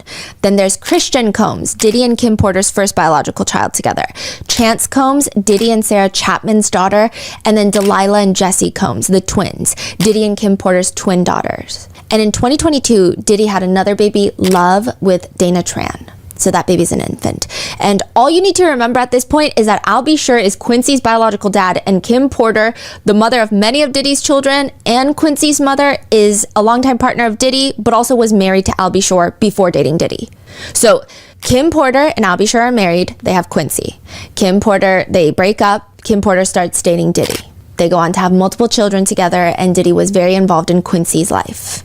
Now, after Kim Porter mysteriously passed away from pneumonia, that's how people think she passed away, mysteriously, there were all sorts of rumors flying around. Again, conspiracies, we don't know, right? That maybe she didn't die from pneumonia. Maybe she was writing a tell-all book about her relationship with Diddy and she was done with Diddy and she wanted to be set free. Again, conspiracies, but after she passes away, Al B. Sure is very suspicious of Diddy. He even slips into a coma at one point, and he kind of insinuates that perhaps Diddy had something to do with him being in a coma. Al B. Sure went on to allege that Kim Porter confided in him before passing away, and he says, she started to confide in me. What she did say is that something's not right. Diddy's soul has gone completely dark. Like, he's just not there. That's what he alleges was said. He does allege that Kim Porter was writing a book, but nothing was done about it, saying someone got her passcode to her phone and her computer, and they found out, and she was writing what was going on behind closed doors. The public had no idea what was happening right in front of everybody's eyes, but there were a lot of people who turned a blind eye. In the documentary Making of a Bad Boy, the very documentary that Diddy is suing NBC for $100 million in a defamation lawsuit, in that documentary, Al B. Sure says, it was like 2 or 3 weeks prior to her murder. Am I supposed to say allegedly? Oh, he just straight up said murder. So all that's to say, the water is very deep between Diddy and Al B. Sure, and the potential juror works as a high-level executive at the publishing house that's going to be releasing Al B. Sure's book. The blurb for the book says, "Tell all," in this inspiring survivor's memoir that reveals the untold story of his near-death health emergency, shocking ties to Diddy, romance with late Kim Porter, days after Homeland Security raided Sean Combs' compounds in a federal sex trafficking investigation. Al B. Sure declared that when people heard how he wound up in a coma 2 years later, they were, quote, really going to need to call Homeland Security. So the book is not out yet? No. Yeah. So she's saying that, okay, we're publishing this book. I don't know anything about it. I don't care. I'm not going to read it. Yeah. And I am qualified. Yes, but I don't think she's like overly eager. Oh, okay. I think a lot of people can interpret it different ways. So I don't want to put an interpretation out there because, but you could, I guess, some cynical people could say she wants to maybe write a book after. She's in publishing. Maybe she wants to write a book. Maybe she wants the thrill. Maybe it's fun, right? Maybe she wants to take off work. Or just simply the fact that the connection is crazy. Yes. Or maybe some people are like, maybe she genuinely doesn't care about any of these people and in her head does not understand why it relates. Yeah. She's like, I don't care about any of these people, so obviously I can be unbiased. But the blurb is kind of crazy. The blurb continues. People called him crazy. Now back from the brink of death, he reclaims his power and truth in this incredible memoir about finding inner peace despite countless attempts to break him. The last lines of the blurb read, Al B. Sure is one of the few still living to tell the whole story. Which, I'm not insinuating anything, but that just feels like a bad sentence to even utter into existence whilst publishing a reportedly explosive memoir, which is going to be titled, Do You Believe Me Now? It just feels like an unnecessary potential jinxing. Regardless of how one feels about Al B. Sure or the death of Kim Porter or Diddy, it probably would not provide Diddy a fair trial if this juror were on the jury. Why do we care if Diddy gets a fair trial? Because if he doesn't get a fair trial, the conviction could be overturned, if there is one. And everyone should be entitled to a fair trial. So yes, justice, but also it's like, if you genuinely want justice, you need a fair trial. Yeah. she is ultimately excluded from the jury. Now, please keep in mind, anything I say in the entirety of this episode, especially right now, is a personal opinion. I've had a lot of personal opinions, great ones and some bad ones, but whatever I say does not mean, oh, this action means he's doing this. Like, for example, there will be some days where I feel incredibly insecure about the way that I look and I start spiraling, and maybe in a video I touch my hair because I feel ugly. But someone will comment, look at this narcissist, she's obsessed with herself. It's like a very different interpretation. Maybe it's true, maybe it's not true. So just take it like that. I don't know. This is just what I saw and how I personally interpreted what I saw visually with my eyeballs. With that being said, I personally felt like Diddy was kind of an iPad kid during moments of the trial. He was given an iPad by his attorneys to look at, specifically related to the case. It's just interesting. He has reading glasses and he will put them on kind of randomly. I don't know if there's a method to it. I don't know. Maybe he is reading something and I just can't see it because he's further away. But it just seemed a little random. Sometimes they'd be on, sometimes they'd be off. So the first day, the researchers were like, they'd be on and then they'd be off at random times, to the point where we're like, we don't even know if there's a prescription in these, if these are even reading glasses. And then he would always put them on the desk, put them back on, put them on the desk, put them back on. It was a very feeling is how they felt. It was, do I feel like I want to put my glasses on? And then the second day, he started putting them up on the top of his head. And then putting them down, putting them at the top. Maybe we're overanalyzing absolutely nothing. But the way that Brian Steele would kind of tippy tap on the iPad next to him gave iPad kid. There's this fascinating moment on day one of trial, the very first day that jury selection begins, right before the jurors come in. At this point, it's just the judge, the court personnel, defense team, the prosecutors, and members of the press. The jurors are about to walk in that door. My researcher was like, Brian Steele reaches over, beep boop bops on the iPad. Beep boop bop. Front camera turns on, and they just see Diddy on the iPad because it's the camera. The front camera's turning on like a mirror, and he's wearing his reading glasses. And then Diddy proceeds to lift the iPad up 4 or 5 inches and looks at himself before putting it down. There's nothing deep about it. I'm sure he's just trying to make sure nothing's on his face for when the jurors actually come in. But they said it was so weird. It's a fascinating visual. Yeah, like Brian Steele is older than Diddy, but he's over there beep-boop bopping on the iPad for Diddy. It was weird. Or maybe... and then more cynically, I guess you could say, maybe this is all a thing. Make Diddy seem like a clueless, I don't know what's going on. Can you help me? I'm kind of lost, and all these powerful attorneys know so much. Diminish some of his power. I don't know. In another part, this was, I saw this. Brian Steele is putting on his blazer. So sometimes he would just be in his dress shirt, and then he's putting on his blazer. And there's a little fuss about it. And Diddy is just all hands on board, helping him put his blazer on with both hands. So he's got his hand on the back of the collar for Brian Steele. His left hand is on Brian Steele's like neck area. And then his right hand is reaching over around Brian Steele's neck in the front to fix the collar. Now, can I just say something? I've never seen a man have trouble putting on a suit blazer. I don't even think that my own tailoring a shirt would be this. It was a lot. It wasn't even just like, let me fix your collar. Yeah, like blazer is a pretty easy collar fix. Yeah. That's interesting. It just was a lot of effort, just like a lot of. So it does. Okay, I see what you mean. Like it does seem like they have a very close relationship from the visual. This is my speculation. I don't know if it's true. I don't know what goes on in other people's minds. I feel like this is a thing that happens during trials. I think both of them are aware of what makes the defendant look good, and they both want the same outcome. And maybe they haven't had a conversation about it, but it seems like they both kind of play into it, is the feeling I get. So were there jurors, or is it just the press? I think at this point there were no jurors when he was putting on his. Okay. But even for the media, it's like it's a visual that seems very maybe somewhat positive. Yeah, maybe he's like helpful fixing Brian Steele's. I guess I've never seen someone need help fixing their suit blazer. Yeah. Because people put on suit blazers all the time, on and off. Yeah. And there is this one yawn where Diddy is standing up, the court had to rise, and he yawns, but he doesn't cover his mouth. So for like a fraction of a second, it just looks like he's silently screaming. And that was really, What? yeah, another fascinating part that I noticed. And again, this could be coincidence. I could be looking too deep into things. I could have a personal bias that makes me interpret these movements as something that it is completely not. It's an eyewitness testimony. It's questionable, especially in my brain after 8 hours of sitting in there. But there's this moment where I recall seeing the sketch artist. She is in the first row, diagonal from Diddy, behind. And we're all the way behind her. Now, she has one of those binoculars that she wears. It's strapped to her head like a brain surgeon. She's wearing that. And she's mid-stroke with her charcoal.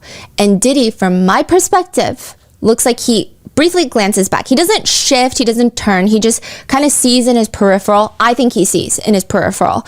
Maybe he doesn't see her. But this is all coincidence. Maybe I'm hallucinating. But it's almost like immediately after, he turns back to face the front. He takes off his reading glasses and his shoulders roll back. And he sits a tiny bit straighter. It's not super obvious. It's not like suddenly his back is erect and his posture is 10 out of 10. But it did seem a little coincidental. Like, let me sit better for this portrait. Yes. Like, make sure that they pay me better. Yeah. Type of energy. Yes. Now, other moments with jurors that were maybe slightly uncomfortable in the courtroom, I'm just going to pull them out rapid fire. One juror is asked about, in response to question 13, you indicated that you had a prior criminal issue, which is that you were caught shoplifting at the age of 16. How old are you now? 30. Okay. And you say you were charged a fine, and just generally speaking, what happened? I was at Universal Studios, caught by security taking an item. I think I was in Harry Potter World. So they took me to the back and just kind of like put me through all the process, and then I was mailed a fine. I got a lawyer. My lawyer handled everything. So I was, it was just a fine, and they put against me, and I was prohibited from going back to the park for about a year. And what is it? What did you take? A wand. Okay. So let's go to question 29. The question is, have you communicated to others or posted your opinion on social media or online or liked any social media posts about Mr. Combs? And you initially wrote no, and then you changed your answer to unsure. Yeah. So what did you like? I think it was a comedian. They made a joke because I guess when they went to his house, they found a bunch of baby oil. I remember liking it because I thought it was funny. That was really it. So there was a joke about baby oil, and you said you liked that comment. Yeah. What was the reason why you liked that comment? It was funny, in my opinion. So I liked the video because I thought it was funny. Do you remember who the comedian was? Not off the top of my head. Another juror walks in, and she says that her musical interests are rock, hip hop, and as well as, quote, I'm actively watching the concert of the group called BTS, or Bangtan Boys. There was nothing else notable. I just wanted to say that. Now, the next juror walks in, and he looks, from my opinion, kind of like a fraternity boy, but slightly sleazier. And I say that with respect. Like, this is, visually speaking, because I don't know this man, he looks like the type of guy that would graduate college and 10 years later still heavily rep his college fraternity merchandise and want to talk about how he was the coolest big to his little and still go in depth about Rush Week stories. That's the personal opinion vibe I get from him. He asks the judge a question. So number 11, I wasn't sure about allegations concerning distribution and use of illegal drugs. So I smoke marijuana personally for recreational use. Okay. And I'm not sure if that counts. So the question is asking, are you okay? Can you be unbiased if we talk about illegal drug usage? And he was like, well, I smoke. And there's a slight giggle in the courtroom, and the judge tells him, well, I wasn't asking about your use. Okay. But are you going to have any issues if there are allegations in this case about the distribution and use of drugs? Is that going to make you biased? No. The juror, to his very fine credit, he's incredibly honest, which I think is admirable. He basically states that he might have affected judgment, though, if he's on the jury. I use marijuana for personal recreational use, which might affect my judgment in making the right decision. Meaning that, well, are you able to not use marijuana during this trial? I'm going to order you not to use marijuana during this trial. Are you going to be able to follow that instruction? Yes. And so if I give you that instruction and you follow it, you're not going to be having an issue. Correct. Yeah. When was the last time you used marijuana? Last night. Okay. How often do you use it per day? Once a day. And I said that I would perhaps order you not to use marijuana during the trial because you said it might affect your judgment. Would that be hard for you given how often you use it? Yes, it would be. Yep. He was eventually excused for cause. What? Then the next juror walks in, and these are not in chronological order, but the door opens, the juror walks in, and he appears to be a middle-aged white man. But if he were Korean, this is a crazy statement. If he were Korean, I could see him kimchi squatting behind a convenience store and eating a roll of kimbap. That's the energy he gives me. Not smoking a cigarette because he's got children and a wife and kids that don't like the smell. That's the aura he gives me in my personal brain. He says, I admittedly don't read pop culture news. My wife makes fun of me for that. I have heard a few headlines, few accusations, just as a father of 2 young kids. You know, some of the accusations are troubling. The judge asks if he's going to be able to not have discussions about this case with his wife, who is on social media a lot. He says, absolutely. Okay, so then just on the form, why did you say that you had a reservation or concern about whether you're going to be able to follow these instructions? My wife, she watches Sunset, TMZ. Like, that's what she loves. And so I assume this case is going to be all over that, since she's a follower of that type of content, and that is a little concerning to me. But he does say, she's a fan, she does her own thing, I'm not around, I'm not gonna go looking in her phone. If I can tell her topics that she cannot show me, she will listen to that. Has your wife spoken to you about this case or this defendant? I guess a few months ago. Okay, what was the conversation? Oh my God, P. Diddy, these terrible parties, he's in trouble, did he do it? He did it. Did he do it? No freaking yeah. way.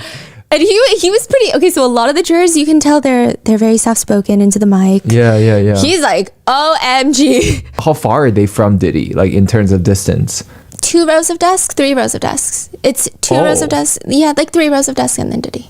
So like super close. Yes. Wow. Yeah, and they have to walk. So there's 2 doors. One Diddy comes out of, the other one the jurors come out of. And he has to walk. They have to walk by Diddy to sit next to the judge. And then walk out. Wow. Right in front. Did your wife express a view, or her own opinion about this case? No. And did you express an opinion about this case? Oh my God, that's a pretty big accusation. He was excused from the case.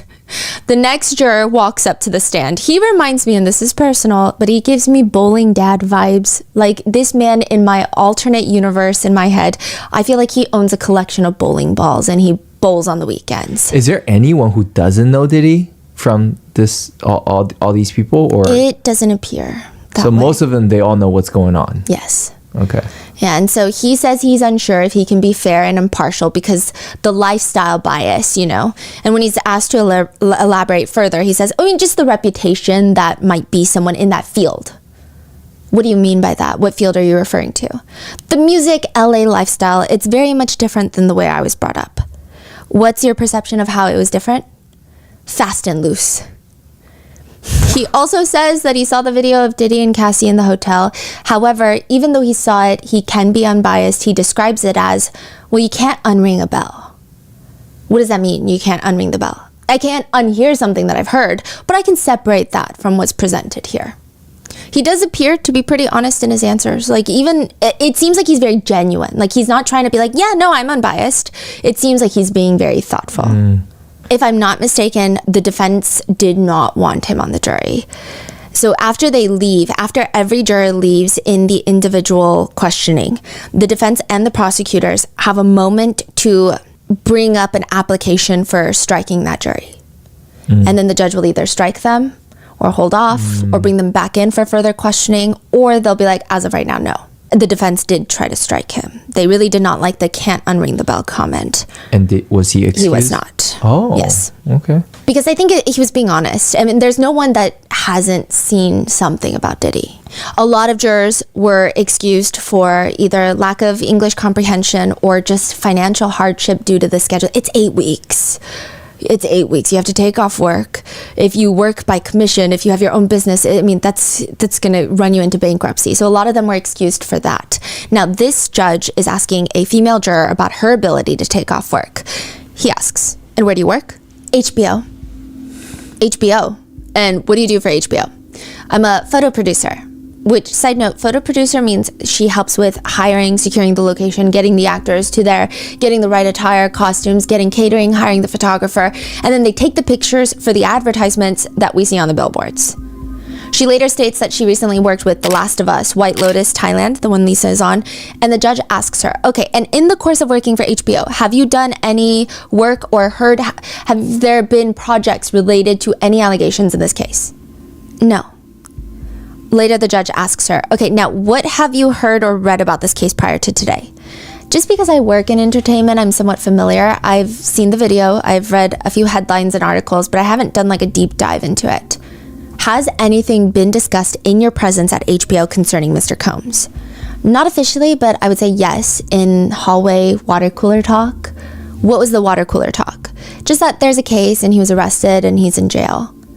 Later, when the juror leaves the courtroom, I mean, Mark is on this, okay? The defense, they don't want her on the jury. Really? He says there are two areas of concern. HBO has a documentary, a very negative documentary about Mr. Combs in the context of this case. Now, she didn't say she knew anything about it, and we have to accept her answers, I suppose. And so that just gives us great concern. I mean, she works for a company that actually put out a documentary that, I think objectively speaking, is a very negative documentary. The judge asks the defense, what is the documentary? Mark looks over at Tenny. She looks at him. Diddy leans behind Tenny and gets Mark to lean down and whispers to him. And Mark stands up straight again. It's called The Fall of Diddy. Are you saying Diddy told them the name? Yeah. So, okay, so they know the documentary. They don't know the name. Diddy lean in and say, The Fall of Diddy. The Fall of Diddy. Yeah. She was not excused that day. She was excused the next day. Now, there are lots of overlap in this case. It's not even just overlap of everyone has seen some news or some articles, some headlines, but there's a lot of personal overlaps as well. One juror walks in and they are enrolled at City College, which if we're trying to make everything a connection, I guess that would be a connection to the City College crowd crush. One juror walks into the courtroom. He tells the judge, I got to change one of my answers to the questions. He says, my wife, turns out probably about 30 years ago, served as a lawyer in a case. I don't even remember. I think she was involved in taking depositions, and it was a case that involved Mr. Combs. So she was a lawyer for someone involved in the City College crowd crush incident. It was a case involving, do you know how or what the judge is asking the juror? My understanding is that Mr. Combs was a promoter of a concert and something went wrong. There was a riot or, stampede at the door and some people lost their lives, and there was, discussion about, his liability, I believe. The judge later asks, all right, and has she ever expressed to you any negative opinions about Mr. Combs that you can remember at this point, 30 years later? In taking the depositions and just research, she, did not have a positive opinion of him. And what's crazier is he didn't even tell his wife that he was serving on the jury for Diddy's case. He says he went home and his wife was like, hey, what case are you doing jury duty for? And I didn't tell her. But he says, this case was all over the news though, and it's a big case. The day after that, he's like, my wife came back and her colleague, the wife of this colleague, is also in the jury pool. And I was like, hey, I saw, the person you work with. She comes home to her husband and is like, hey, I saw so wife's colleague's partner. Yes. Is also in the jury. And they just told, that is crazy. So then the judge is like, okay, got it. So then your wife came to you and said, I was in this case a long time ago. And then he's like, yeah, when I filled out the questionnaire, I had no recollection of it. I would not want her participation to come out at some point in the future and me not have revealed it. No, you did absolutely the right thing. So he's saying that was 30 years ago. I didn't even think about it. Yeah. And then, my wife was like, hey, my colleague's wife saw you at jury duty for the Diddy case. What? Yeah, he was excused. Yeah. And then there's just a lot of other random, slightly awkward, interesting moments. Another overlap. When one juror walks in, he instantly is like, they're giggling. The judge and the juror are giggling. They used to work together at a massive law firm.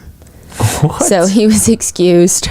And another juror, there's a very awkward moment where he goes up and he is questioned and he states that his occupation is working at MDC Brooklyn, the very jail that Diddy is being held at. So any of these personal connections between anybody? is a reason for them to be excused. Typically, but it really depends on how strong the connection is. I did notice something, and I don't know if it's a coincidence. It could be a coincidence, but a lot of the jurors came up onto the stand, and one of the pieces of media that they say they saw before being called to jury duty is the hotel footage of Diddy and Cassie. And sometimes they will describe it. Sometimes the judge will read out what they wrote about the hotel footage in their questionnaire. But if it's brought up with a little more description, Diddy appears to me to be shaking his head no slightly. It happened multiple times, and every time the hotel footage came up, I would be locked in. I would be staring at Diddy, and often, again, he would just kind of shake his head no. So one juror is asked, do you remember what that still image was that you were referring to? So he just saw like a screenshot of it. It seemed to have been in a hotel hallway, and the still image was of a woman on the floor and, can I say, Mr. Combs standing. Now, the judge points out in the questionnaire, she wrote that it could be damning evidence. And she said, I guess I don't know how else to say it. It didn't seem to be what a person would want to be experiencing. I don't know how else to phrase it. Another juror describes the hotel footage, and this is when they're questioned.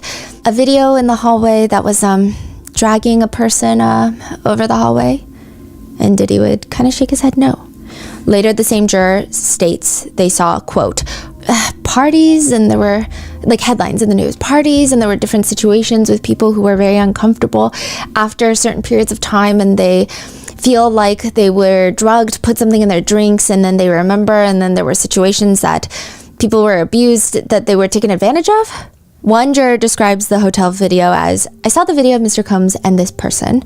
I seen a video of Mr. Combs, and it seems like this person was in the video and harm was being done to her in the video. Another says, the defendant was shown, I don't know how to describe, I think he was outside an elevator in a common hallway of a hotel. I think he just had on a towel or bathrobe on, and there was a woman. He went to get her. She ended up on the ground. Wow. Another juror describes seeing the hotel footage as, quote, pretty much in my opinion, mostly everybody saw the video of the defendant, and I believe it was his ex-girlfriend in the hallway of the hotel. Another juror responds about what they saw prior to this, again, the hotel footage. Yeah, it's what I remember from the news. And seeing those reports, did that lead you to form an opinion as to Mr. Combs' guilt or innocence? No, it didn't lead me to form an opinion. I was basically just watching it and was taken aback or shocked. And why were you taken aback? Because it was just seeing it was a tad disturbing. I didn't have all the facts. I don't know. The scene itself was unfortunate. That's what I meant. Other notably awkward moments, which again, this might just be my perception of things. The judge because the judge has to verify. It's not like the judge is doing this intentionally. He's doing everything to the letter of the law. He's reading out some of the jurors' responses to the questionnaires. It feels like when you talk bad about someone and then it gets repeated in front of them.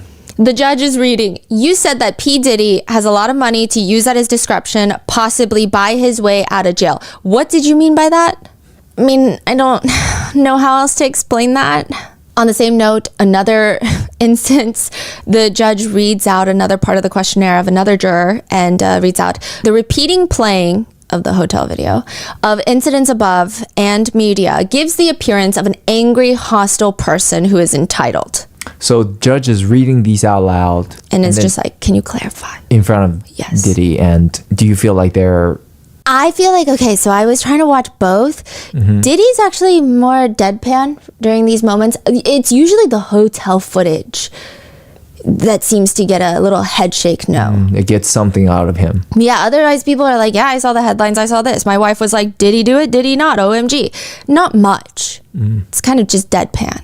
But I will say the jurors look slightly uncomfortable. Yeah. Now, speaking with another juror, the judge reads, just to remind you, the question about have you read, seen, or heard anything about this case? And the last sentence here is, well, I'll just read the entire answer. You said, I know through the media that Sean Combs is accused of illegal activities related to human trafficking and extortion. I understand that a producer of his alleges that Mr. Combs may have forced him into sexual relations that were non-consensual, and that Mr. Combs was also accused of engaging in sex with underage participants against their will. Where did you get that information? With this one, Diddy, I perceived a little head shake no. Yeah. I do think that it's been a very depressing week. I know a lot of news headlines were pointing it out, but the amount of women and even men that were on the stand for further questioning. Now, because Diddy is accused of essay crimes, they have to ask, like, have you been essayed? Because it could form a bias that they need to at least know about. It doesn't automatically disqualify someone, but it's just something that they need to know. The amount of people that have been essayed in their lifetime, it just is like one after another, after another. One older juror states, the situation was a dentist that my parents had gone to and they didn't pay them. And they ended up sending me there and I ended up working for them for that. It was a very blurry authority versus a person who is not paying for their dental bill. I developed confusion about obligations, about authority, which, I went to a lot of, I guess you could call it therapy about it to become more alert and more aware of boundaries around these types of situations. She was molested by the dentist. This happened in the 70s. Another juror reports that they were essayed by family members when they were like 8 years old. Another was essayed during college by a neighbor. Another, their daughter was essayed. Another was, there was attempted essay by a random person on the street. And the most depressing part of it is not even just the sheer amount of people that have those traumatic life experiences, is the fact that a lot of them do report that they didn't go to the police about it. I mean, they don't go further into it, but you can imagine, it's just, what are the police going to do? That's the feeling. One Marine vet, he came out, he looked like a sports dad. So I was trying to understand the vibe, such a weird word, of each juror as they came out for individual questioning. He looked like a sports dad. He looked kind of buff. He's a Marine veteran. His wife was also in the Marines. And he tells the judge, my wife was a uniformed victim advocate in the Marine Corps in South Carolina. She's in the Marine Corps. We both were. And he admits, yes, potentially, I would be biased in this towards an alleged victim. And the judge excuses him for cause, thanks him for his service, and thanks him for being there. But it was a very interesting moment of having a very buff, statured guy walk up there, a Marine vet, and in front of Diddy say, yeah, I'm going to be biased towards the victim. There were a lot of people who have had experiences with DV. One juror states that their sister was a victim of DV. Another had friends that were ultimately deceased from DV. It's just like back to back to back. Another juror, she seemed, at least in my opinion, traumatized by even having to answer the jury duty questionnaire. She was asked why she wrote no on the questionnaire about seeing Diddy on TV, and then later took it back and said, I actually did see him. And she said, because I'd been through all those things before, so I didn't want to talk about it. You said that you had been through those things. What do you mean? What I mean is I've been traumatized. It was in a war. It was a lot of things. She was older. It was lots of things. We went through this when I was there. She was excused. So a lot of the testimonies were just, not testimonies, but questionings were incredibly raw and difficult to get through. There were a lot of medical concerns, a lot of people that were very sick. One woman, she has ocular migraine, so she needs to take breaks, put her hands above her eyes and rest for her vision to come back. Another juror has 7 stents in their heart and has to take medications that would make it nearly impossible for them to come here and serve on the jury every day. And I think the very jolting part about watching and listening to the jury selection questions is I feel like we meet a lot of people in our daily lives, but to have everyone's life encapsulated in a 10-minute, like they go through their most traumatic moments, they explain their job, their occupation, they talk about other random facts like my cousin is a law enforcement officer. I have a degree in psychology. So it feels like you get a very deep snapshot, not just of like the pretty resume, but like all of the aspects of what makes someone who they are in 10 minutes. And it also is just depressing after depressing after depressing. And I think that's why this next incident became, I guess, a more funny moment in court, although I don't think it's funny. I think everything is so depressing. A slightly older woman walks into the courtroom, a juror, and at least from my impression from the other side of the courtroom, she appears very timid in her body language. Like how old is she? 50, 60. Okay. She sits down next to the judge. She's one of the dozens of jurors that's going to be questioned. The judge says, in question 9B, the question was, would you be able to listen to and discuss matters of a sexual nature with fellow jurors? And your answer to that was no. And you gave a reason for it. And is it okay if I ask you about that while you're sitting here? Sure. Her voice is like, sure, like kind of shaky. What was the reason for your no answer? Shakes again.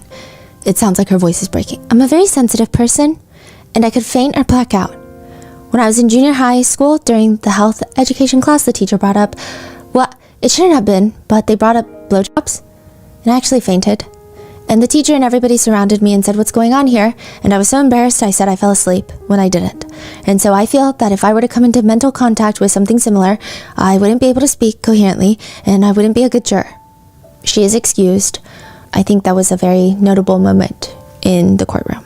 An older woman was asked about how she responded to a question if she could be fair and impartial. And she says that she does have a level of anxiety about the idea of being on the jury. She says, it's very unfamiliar situation, I guess. It's not very familiar. It's unfamiliar. It's an unfamiliar environment, and I'm not used to being listened to intently and to having my answers matter very much. Wow. In question 9, you were asked if there's anything in the nature of evidence or graphic videos and photographs, including videos of physical violence, that would make it difficult for you to be fair and impartial. You said no, but you answered, I cannot predict my response and what the images will be. What did you mean by that? I've seen people die in front of me, like I watched somebody get run over by a train. There have been a few other situations in my life. I've seen horrible things actually happen, and I was okay with it. Not okay with it, but it didn't become a second problem. When something utterly horrible happens in front of me, I tend to shut down or just kind of call 911 or anything like that. But I guess in a video, it's detached. So she's saying like, she's not 100% confident, but she assumes she'd be fine. Another juror raises concerns. You know, the only thing that I was input in the prior question is that, to me, you have the life of somebody on your hands. So to me, that's a very difficult part. Yeah. I don't know. I think I can do it, but it's something that I have to be very sure that person, you know. Yeah. I will say that the media is reporting a lot of jurors just didn't want to be there and didn't want to serve. I actually didn't necessarily get that being in the courtroom. I think the transcripts do kind of read that way. I'm sure a lot of them just looked annoyed to be in jury duty, but it wasn't like they were coming up with a million excuses to try and leave. They just seemed kind of like, I don't know if I can do 8 weeks because I'm going to lose my job. I'm going to have financial hardship. Like, I can't. A lot of people seemed relatively neutral, if not like, oh, yeah, I mean, I guess jury duty, right? But there was one juror where I'm like, I don't think this woman wants to be here at all. She walks in and she tells the judge she has a new scheduling conflict. Her son is graduating high school and she wants to be there. It's the second week of June. Trial is supposed to go into July. The judge starts asking her, what day? I don't recall. On a Friday? I don't remember. Okay, what time of day is it? It starts, I think, around 10 or 12. And you don't know the day, like it's a Wednesday, Thursday. I don't recall. Which week is it? I can't say. I don't remember. Okay, well, you clearly thought about this after you did your questionnaire, but you didn't go look to see what the date was or what the time was or any of the details of the event? Well, I rely on my son to tell me these things, and he didn't yet. He says he didn't know it himself yet. But I remember when my first one was graduating, it was around this time. All right, where does your son go to school? Like, where is it? In the city? It's in Westchester. They move on, and the judge asks her if there's anything else she needs to change from her questionnaire. She says, I think there was. I don't. So there were questions about violence and graphic. Yes. Images and stuff like that, so I don't think I can do that. Why? I'm battling depression right now, and I don't think that's going to help in my recovery. Which, side note, this is not me insinuating. Like, I think that's a very real thing. But then the next part, the judge says, all right, so in your questionnaire, why did you say that you did not have a problem looking at that type of material? I was overwhelmed. I didn't realize. I didn't know about the case at all. All right, anything further that you wanted to change in your questionnaire? I didn't know about the case then. Now I do. What did you see? It was music. It was a song that I heard about the case. How did you come upon hearing this song? It was on like a Russian comedy channel. She does get excused for cause. I did find the Russian comedy channel. Wait, what? It's just like a SNL skit vibe of P. Diddy. Oh. So she's like, yeah, I saw that now. Oh. It did seem like she wanted to get out of it. Maybe she wanted to get out, at least to me. Maybe she wanted to get out of it because it's too much, too intense mentally, and she was just looking for any reason. I think that could be the case. Okay. One thing that I do think is very interesting, and I don't even think there's any sort of measure that we'll have at the end of the trial for this. There were moments, and I was talking to my researchers, so it's not just me. There were moments where it's like in the back of your mind, right? I felt like I made eye contact with Diddy. And of course, like there's other things I'm thinking about. I'm taking my notes. But then in the back of my mind, like once or twice, it's like, oh yeah, this guy is famous. Like it's just like a thing, like because you see him on TV, you see him on screens, you hear people talk about him, and then it's a reminder of like, oh, whoa, this is the same person in the courtroom. These are the same people, right? Mm-hmm. Now, I don't know. I think it would be interesting to psychologically study the jurors for that. I don't think they can, but you get what I'm saying. Of during individual questioning of the jurors, there are so many times where it looks like Diddy is trying so hard to connect with them. Maybe he just likes to connect with people. Maybe it's for his case. He would seemingly sympathetically nod his head as jurors talk about hardships that they go through. Or if a juror has an awkwardly cute or funny moment, he would sometimes smile. I mean, it's not like a big toothy grin, but he's smiling. So for example, one juror is asked if she knows any people on the Peoples and Places list, and she says, I don't, but I wish I did. And he's smiling at her. Can you explain the Peoples and Places list? Okay, so there are a list of like over 100 people and places that the jurors, this is not public information, everyone on that list. The jurors have to go through and they have to tell the judge if they personally know any people or places on these lists. I'm going to go into who they are. When the group questioning takes place, at least on the second day of jury selection, Diddy pivots his chair. So the jurors come and they all sit down in the front of the courtroom on the right side. So now they're like directly in front of us because we're on the right side. And they're facing left. So we see their side profiles. Diddy sees, like, if he twists, he'll see all of their faces. And it's tiered, so it's rows. And he's just giving them undivided attention. So they have a mic and they go one by one and they rapid fire. Like, I'm 34, this is where I work. They have to answer a list of questions that they're given. And then they pass the mic and the next person and the next person. At points, he's craning his neck to get a better look at the jurors while they're speaking. When someone makes a joke, he genuinely giggles like they're at a dinner party. And I'm like, I was just thinking in that moment, and I think this is unrelated, but how does that affect jurors? Because at the end of the day, I think psychologically humans are somewhat drawn to people that are perhaps famous. In a way, he's giving them this attention, right? Does that like psychologically play influence? Anything? Yes, because and then I guess also like the whole thing is they're supposed to be non-biased. Yes. They're trying to not to judge him innocent until proven guilty. And then he's here being a really good sport, charming, who's laughing at their jokes, devoting his attention to them. Does that change their view of Diddy? And I know what people are going to say. They're going to say, if I was on that jury, it would not change my view, right? But you wouldn't get to that point because you would have been weeded out if you're biased against Diddy to that level. So coming from like if they're a neutral, unbiased stance, does that even play a role? I don't know. Yeah, no, that's valid. That's a good point. There is another moment during group questioning where, so they all have to answer if they have adult children where their adult children work. So there's no, I guess, conflict of interest or any bias. One of the jurors states that her daughter retired as an executive from United Healthcare. And my eyes went straight to Mark, and because he and his wife are representing Luigi Mangione. At least from my perspective, it did seem like Kenny and Mark Agnifilo shared a look. It looked like a mental note look. It didn't look panicked. It didn't look crazy. It just was like, oh, but it was interesting nonetheless. Yeah. Okay, so now the people and places list. It's just a lengthy list. So far from all of every juror that was, the first day, they didn't ask personally. So every juror that came in was like, yeah, Kanye. And everyone's like, how does everybody know Kanye personally? And then once they're verifying, do you know them personally or you just recognize their name as a celebrity? They're like, okay, yes, I recognize their name as a celebrity. So far, here's the list of people. Number 38 is Chance Combs, which is Diddy's daughter. Christian Combs, Diddy's son. Lorianne Gibson, a choreographer. Kanye West, Michael B. Jordan, which one of the jurors does mistake him for the basketball player. Lauren London, an actress who dated Nipsey Hussle before his passing. Kid Cudi, Mike Myers, the actor and comedian. Aubrey O'Day, Harvey Pierre, that's the producer. These are people that are like directly related to Diddy, and there's allegations or there's situations. Don Richards, Cassie Ventura, Michelle Williams, the singer from Destiny's Child, Dallas Austin, Young Miami. It's been reported. So the main connection that people are focusing on is Mike Myers, because no one really knows like why. We don't know if the connection is deeper. It doesn't seem like there's a deep connection.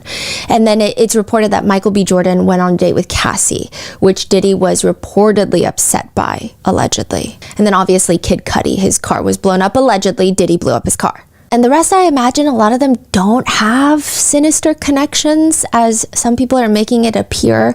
Like, I don't think this is the Diddy's list that, but I guess we'll find out. So a lot of people are now guessing what's next, because opening statements are coming Monday. Some people are commenting, I'm guessing Mark and Tenny are going to focus on the sex trafficking. And then Emily is going to be on drugs and drug use. Brian Steele, the RICO racketeering focus. Nicole Westmoreland will probably concentrate on cross-examining female witnesses. Alexandra Shapiro is this netizen's favorite. She seems to be the expert, but I'm not sure what she and Xavier Donaldson will focus on. That's the netizen comment. And so with that, we just have to wait for Monday for opening statements to start. So they haven't narrowed down to the 12? No, and the 6 alternates, not yet. So they're going to do that on Monday, and then opening statements will start right after. So right now there's 45. And at this point, up until this point, every time the defense doesn't want someone on the jury, or the prosecutors don't want someone on the jury, they have to tell the judge, I don't want them for this reason. Yeah. The judge can disagree. The judge can be like, yeah, your reason is dumb, or no, that doesn't apply. But so they fight it out. Or maybe sometimes they both agree, which in that case, the judge will strike that juror. But now each of them have 6 strikes. They can take out 6 jurors without explanation, without reason. So 45 minus 6 and 6, that's 12. So 45 minus 12 will be 33 people left after they just knock out 12. But I do think that there's more questionings too for any potential strikes as well. They just have to narrow down to 12 and then 6 alternates. But I think it'd be interesting to see who they strike out, just because they're like, I don't want to give a reason. It's interesting. So a lot of decisions will be made on Monday, and I will be in the courthouse, and I will be right here right after, and I will see you then.